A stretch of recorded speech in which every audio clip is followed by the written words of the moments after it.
Alright guys, so if you guys didn't know, they actually had a second anniversary commentary by the developers of Cookie Run Kingdom. And in the video, they talked about so many different things. So I'm going to summarize everything that they talked about here for the second anniversary and what you guys can expect, and more detailed information on all of the events as well as skill description of some of the cookies. So here we go guys, let's get right into it. So here we go guys, I'm gonna have the video kind of playing in the background. I will put the link down in the description so you guys could go watch it if you guys would like to, but just keep in mind that it is all in full Korean and they did only have subtitles for the English viewers. So here we go guys. The first thing that I wanted to quickly talk about is going to be Moonlight Cookie's skill.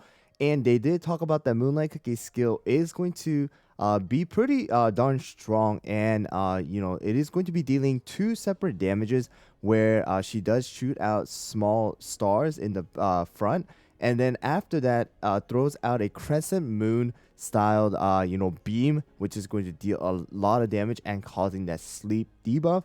And even if the cookies who are going to have like resistance to interrupting effects and stuff like that while they're using their skill, after that effect is gone, they are going to have that drowsy debuff, and then they will fall asleep for the duration that is set for Moonlight Cookie's skill.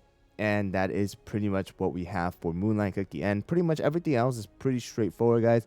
All we need to know is now these specific numbers after the update drops. And the next one is going to be Milky Way Cookie's skill. Milky Way Cookie's skill is pretty interesting here as well. They did talk about extra details that has not been talked about inside of the patch note, but we do have the regular knockbacks as well as the defense reduction. However, they did say that they are going to be dealing extra damage to bosses, so she is going to deal extra damage to bosses when she is using her skill, as well as that there are the shields, but they may actually have some higher effectiveness when they receive healing as well. So we'll have to see exactly how that is going to take place and what the numbers are going to be once again when the cookie is released inside of the game after the update.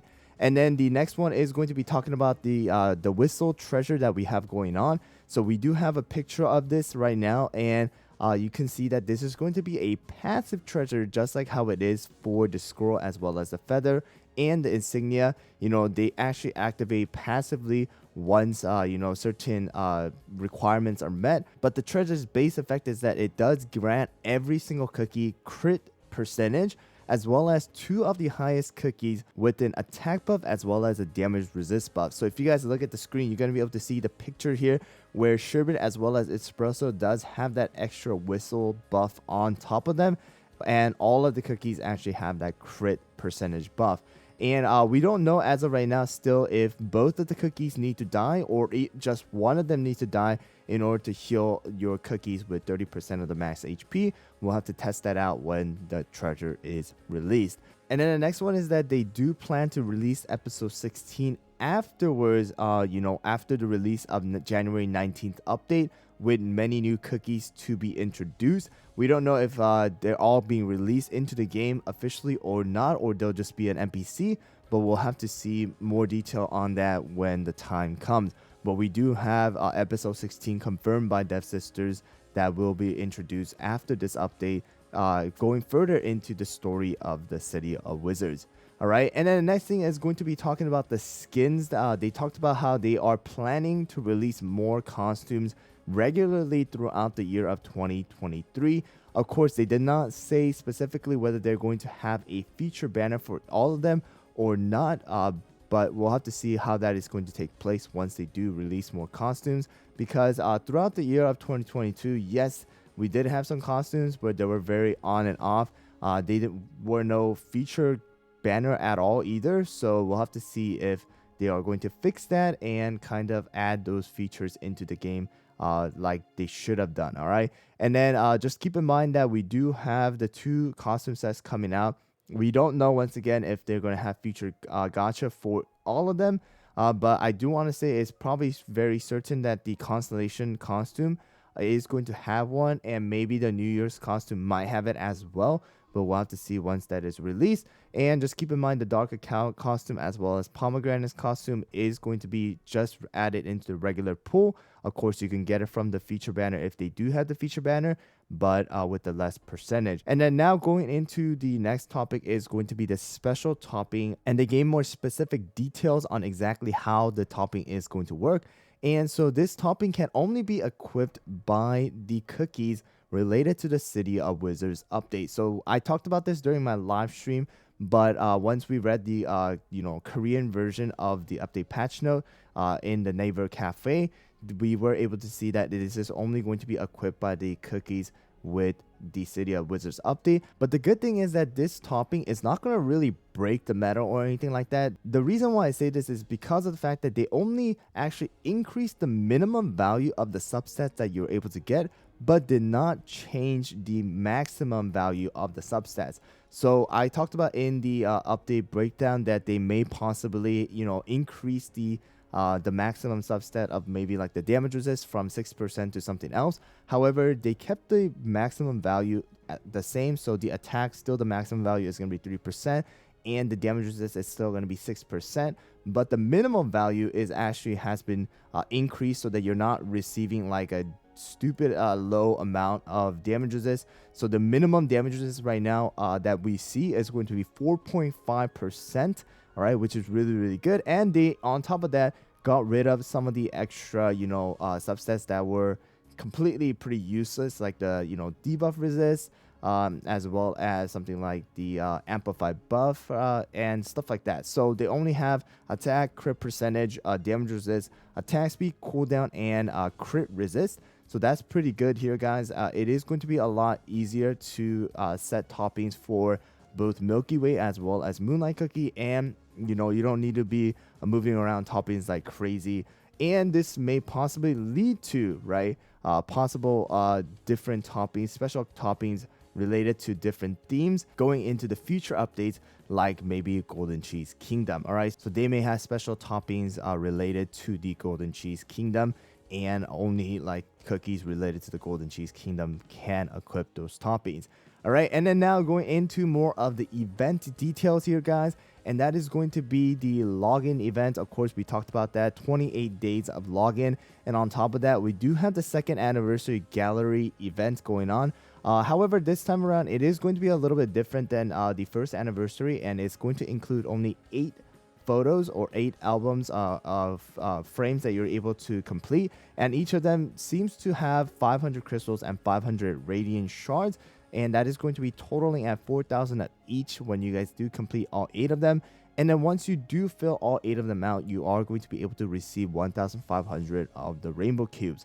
All right, on top of that, we do have World Exploration event added for episode 15, and you're able to get a total of 3,600 crystals once you do finish all of the story mode as well as the dark mode.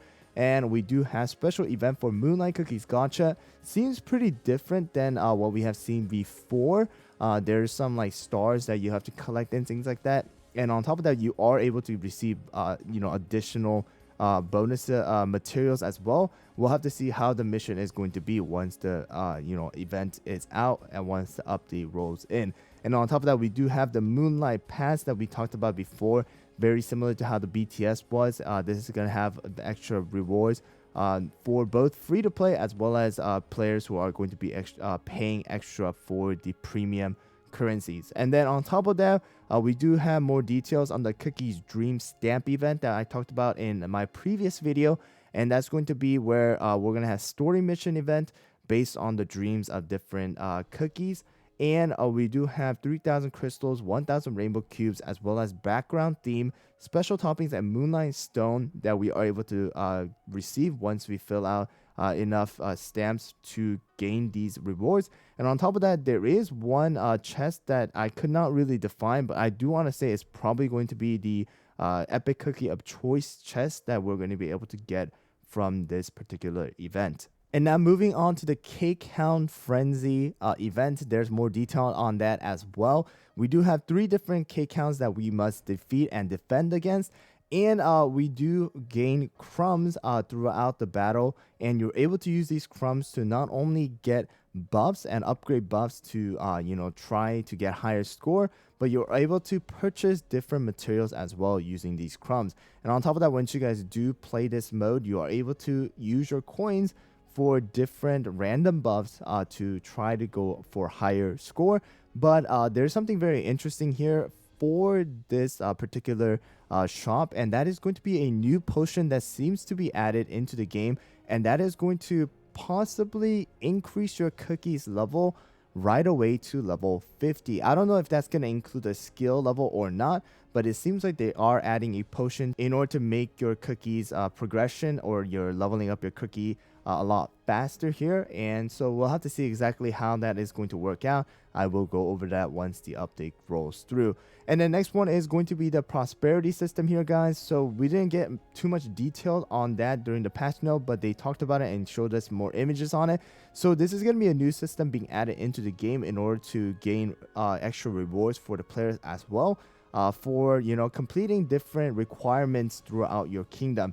So if you guys look at the screen right now, you're able to see that you're able to get different points by reaching certain requirements, like your cookie castle level, having certain amount of lands expanded in your kingdom, reaching certain levels with all of the landmarks combined, certain levels of all of the cookie houses combined. And once you guys do finish that, you're able to gain extra rewards, and included in one of those rewards is going to be the Fountain of Abundance skin that was introduced inside of the video, as well as the patch note. All right, so that's going to be something that is going to be included. And moving on to the last thing that they kind of talked about here is going to be the Might of the Ancient system that we talked about in the patch notes, where you're able to choose out of the 3 ancients. But we do have extra details on it, and it's going to include the buffs that we did not really see, and that is going to be for the cooldown for Hollyberry as well as Pure Vanilla. So we talked about how Pure Vanilla and Hollyberry's skill cooldown was really high and not effective because of the fact that their skill was just not very special enough. But with the buffs that they're receiving now, that I talked about inside of the patch notes or the breakdown, we're actually getting a skill cooldown decreased as well. So Pure Vanilla's skill is decreasing from 19 seconds to 17 seconds.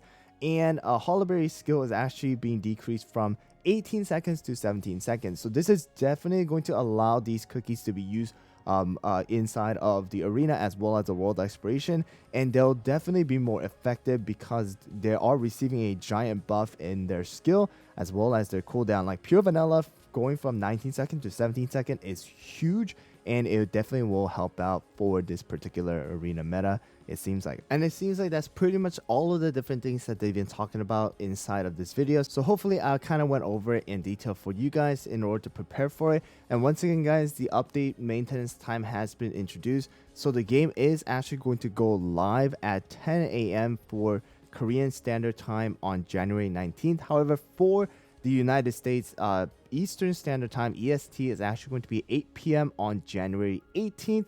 Central Standard Time is going to be 7 p.m. for January 18th, as well as Pacific Standard Time is going to be 5 p.m. for January 18th. All right, so it's going to be a bit different this time around, just like how it was for the BTS update. So be prepared for that, guys. And yeah, that's pretty much it. I'm super excited, but let me know down in the comments below what you guys are super excited about once again, and I'll see you guys all on the next one.